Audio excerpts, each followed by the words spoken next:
الحمدللہ وقفا والصلاة والسلام علی من لا نبی بعدہ.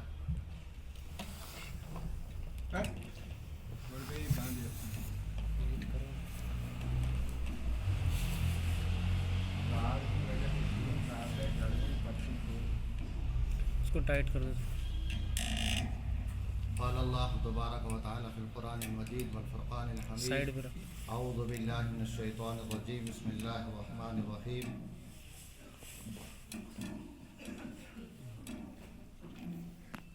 وما امروا الا ليعبدوا الله مخلصين له الدين. آمنت بالله صدق الله العظیم وصدق رسول النبی الکریم ونحن على ذلك لمن الشاهدین وشاکرین الحمد للہ رب العالمین. پہلے میری گزارش ہوگی جو حضرات دور دور بیٹھے ہیں قریب آ جائیں. مجمع اچھا نہیں لگتا ہے, تھوڑا قریب ہو کر بیٹھیں.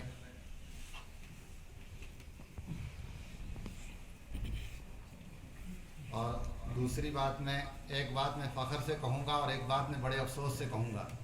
فخر والی یہ بات ہے, میں ایک بیکورڈ علاقے کا آدمی ہوں جس کو ساری دنیا کے لوگ جس قوم کو بیکورڈ کہتے ہیں, میں اس علاقے سے تعلق رکھتا ہوں, اس کمیٹی سے تعلق رکھتا ہوں جن کو دنیا میں بیکورڈ کے نام سے یاد کیا جاتا ہے.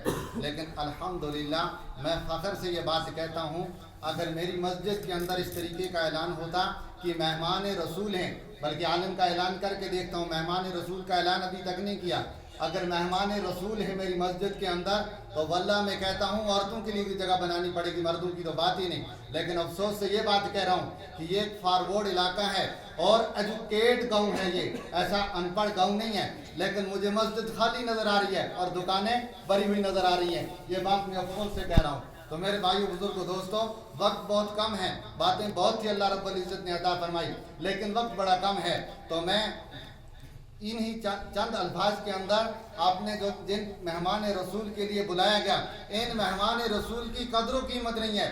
جس انسان کی میں اکثر کہا کرتا ہوں, میری عادت ہے کہ انسان کو جس چیز کی قیمت معلوم ہو جائے گی, جس چیز کی اصلیت معلوم ہو جائے گی, اس کے لیے دن رات کی محنت ہوا کرتی ہے. جیسا کہ آج ہمیں معلوم ہے کہ اس وقت کے اندر جو سیزن چل رہا ہے یہ باغبانی کا سیزن ہے. ہر انسان کو معلوم ہے کہ میری زمین کے اندر باغ ہے, اس پہ کیسے اگر اس وقت کے اندر محنت کریں گے اس کے پھل کا پتہ ہے کل مجھے اتنی پیٹیاں سیب ملنے والی ہیں, تو اس کے لیے دن رات کی محنت ہے. نمازیں ضائع ہیں, تلاوت ضائع ہے, گھر والوں سے بات اور کلام ضائع ہے, ساری چیزیں در بدر ہیں, لیکن اس کے پیچھے لگے ہیں. لیکن اس کی اصل حقیقت کا پتہ نہیں ہے. اس کی حقیقت کا جن کو پتہ تھا ان سے جا کر پوچھیں یہ مہمان رسول کیا تھے. علامہ عبد الرشید گنگوئی علیہ رحمہ اتنے بڑے محدث اس کائنات کے اندر گزرے ہیں, ان کے بارے میں علماء نے لکھا ہے کہ جس وقت کے اندر مدرسے سے باہر وہ حدیث کے طلباء کو, قرآن کے طلباء کو حدیث کا درس دیا کرتے تھے, قرآن کا درس دیا کرتے تھے. اور جس ایک مرتبہ بارش کا موسم ہوا اور بارش جب برسنے لگی, سارے کیونکہ بچے جس حال میں ہوں, بچے اسکول کے اندر ہوں تو وہ بچے ہوتے ہیں, بچے مدرسے کے اندر ہوں تو وہ بچے ہوتے ہیں, ان کی اپنی خصلت ہوا کرتی ہے. تو سارے بچے بھاگ گئے, ان کی چپلیاں جو تھی, ان کے جوتے جو تھے وہ سارے باہر رہ گئے. علامہ عبد الرشید گنگوئی علیہ رحمہ نے سارے جوتوں کو اکٹھا کیا, اپنی رومال کے اندر باندھا اور اپنے سر پہ اٹھا کر چلے. طلباء چیخنے لگے کہ حضرت یہ کیا ظلم کر دیا. کہا میں اپنی مغفرت ان کے اندر دیکھتا ہوں. اردو کے نوجوانوں, آپ کی مغفرت کا ذریعہ اس مسجد کے اندر ہے. یہ ننھے منھے, یہ اس بچے نے تقریر کی, یہ ایک ایسے دیہاتی اور بیکورڈ علاقے کا بچہ ہے جس کو میں اور آپ اپنی زبان کے اندر بیکورڈ کہتے ہیں. اس نے کہا لقد کان لکم فی رسول اللہ اسوۃ الحسنہ. گریجویٹ کو لاؤ, اس کو یہ آیت پتہ نہیں ہوگا قرآن کریم کی کس پارے کے اندر ہے اور کس سورت کے اندر ہے, معلوم نہیں ہوگا. تو میرے بھائیو بزرگوں دوستوں, یہ مہمان رسول جو ہیں یہ ایک عظیم سرمایہ ہے. کیا ہے؟ عظیم سرمایہ ہے. یہ میری اور آپ کی زندگی کا عظیم سرمایہ ہے, دنیا کی زندگی کا نہیں. دنیا کی زندگی کے بہت سارے سرمایہ, یہ میری اور آپ کی آخرت کی زندگی کا سرمایہ ہے. اور آخرت کی زندگی جو ہے انتہائی مشکل ترین زندگی ہے, اتنی مشکل ترین زندگی ہے. اس میں سب سے پہلی منزل جو ہے وہ قبر کی منزل ہے. واللہ کوئی سفارش کرنے والا نہیں. جن چیزوں کے پیچھے ہماری محنت لگ رہی ہے, جن چیزوں کے پیچھے امت برباد ہو چکی ہے, جو سرٹیفکیٹ آپ کو ان پڑھ لوگوں نے دی ہے, واللہ میں قسم کھا کے آج اس سٹیج پہ کہتا ہوں وہ جھوٹی سرٹیفکیٹ ہے, اس سے کوئی بھی نتیجہ نکلنے والا نہیں. وہ ہماری چوتھے اور 40ویں کی سرٹیفکیٹ ہے, اس سے کچھ ملنے والا نہیں ہے. اصل سرٹیفکیٹ جو ہے, اگر مہمان رسول کے ساتھ بیٹھیں گے, میرا تو یہاں بیٹھنے کا یا آنے کا یا کہنے کا کوئی مقصد نہیں تھا، صرف ایک وجہ سے بیٹھا ہوں، وہ یہ وجہ تھی، ایک تو اپنے بڑوں کا حکم تھا، ان کے سامنے یہ لب کشائی، اور دوسری یہ ہے میں نے کتاب کے اندر ایک واقعہ پڑھا، حضرت ابراہیم علیہ السلام کے لیے جب نمرود نے چکھا تیار کر لیا اور چکھے کے اندر لکڑیوں کا ڈھیر لگا دیا، آگ آسمان کو چھونے لگی، ایک مینڈک آئی، مینڈک کے منہ کے اندر کیا تھا؟ مینڈک کے منہ کے اندر تھوڑا سا پانی تھا، وہ ڈال رہی تھی، اور دوسرے جانوروں نے کہا تیرے اس پانی ڈالنے سے کیا ہو سکتا ہے، تو کیا کر سکتی ہے، چکھے کو بجھا سکتی ہے؟ اس نے یہ جواب دیا تھا، یہ مجھے معلوم ہے کہ میرے پانی ڈالنے سے چکھا بجھے گا نہیں، یہ آگ تو بجھنے والی نہیں ہے، لیکن کل قیامت کے دن محشر کے میدان کے اندر اللہ رب العزت مجھے کھڑا کریں گے، اور اس لوگوں کو کھڑا کریں گے جنہوں نے ساتھ دیا تھا ابراہیم خلیل اللہ کا، تو میں مینڈک بھی کھڑی ہو جائیں گی، اس مینڈک کی حیثیت سے میں بھی آیا ہوں کہ اس نیت سے آیا ہوں کہ کل قیامت کے دن اللہ پوچھے گا میرے نبی کے مہمان تھے، کون کون شریک ہوا تھا، کس نے جا کر حوصلہ افزائی کی تھی، کس نے بچے کو انعام دیا تھا، یہ چھکا لگا تھا، یہ کرکٹ کے میدان کے اندر چھکا لگا تھا تو روپیوں کی بارش ہو جاتی۔ آج تو انٹرنیٹ کا دور ہے، آپ نے دیکھا کتنے لوگ ڈانس کرتے ہیں اور روپیوں کی بارش برستی ہے، کسی ایک کی جیب کی طرف ہاتھ گیا، اس بچے نے اللہ کا قرآن پڑھا، کسی ایک نے اس کی حوصلہ افزائی کی، کیونکہ ہمارے پیسے اس کام پہ لگ نہیں رہے، ہمارے پیسے کے اندر گڑبڑ ہوا ہے، اگر حلال کی دولت ہوتی تو خرچ ہو جاتی۔ تو میرے بھائیو بزرگوں دوستوں، میں عرض کر رہا تھا آنے والی منزل جو ہے وہ بڑی مشکل منزل ہے، کتنی مشکل منزل ہے، وقت بہت کم ہے، تھوڑے سے وقت کے اندر میں صرف ایک واقعہ آپ کے سامنے رکھتا ہوں، وہ کسی عام انسان کا واقعہ نہیں ہے، وہ اللہ کے رسول صلی اللہ علیہ وسلم کے ساتھی کا واقعہ ہے، وہ ایک صحابی رسول کا واقعہ ہے، اور اتنا عظیم صحابی ہے،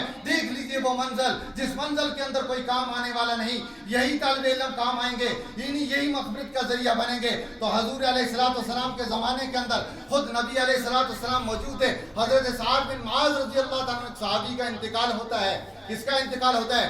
ایک صحابی کا انتقال ہوتا ہے، وہ صحابی کے انتقال کے وقت رسول پاک صلی اللہ علیہ وسلم بنفس نفیس جنازے کے اندر موجود تھے، اور وہ صحابی بھی عام صحابی نہیں ہے، وہ انصارہ میں سے ہے، اور انصاری صحابی وہ عظیم ہستی ہیں، وہ عظیم صحابی ہیں جنہوں نے کائنات کے اندر ایسی قربانی دی ہے، اس زمین کے اوپر، اس زمین و آسمان نے ایسا منظر دیکھا نہیں، اس زمین اور آسمان نے ایسا منظر دیکھا نہیں جیسا انصار صحابہ نے دکھایا ہے۔ کتنی انہوں نے قربانیاں دی ہیں مہاجرین کے لیے، کتنی عظیم قربانیاں دی ہیں۔ ایک تو وہ صحابی کیا تھا؟ انصاری صحابی تھا، اور دوسرا کیا تھا؟ وہ قریش کے اندر سے کیا تھا؟ وہ سردار میں سے تھا، یعنی بڑے تقوی والے لوگوں میں سے تھا۔ سردار آج ہمارے معاشرے میں کس کو کہتے ہیں؟ سردار آج کہتے ہیں جو بڑا ہے، نہیں، وہ تقوی کے لحاظ سے بڑا تھا۔ کیا تھا؟ تقوی کے لحاظ سے بڑا تھا۔ اور دوسرا کیا تھا؟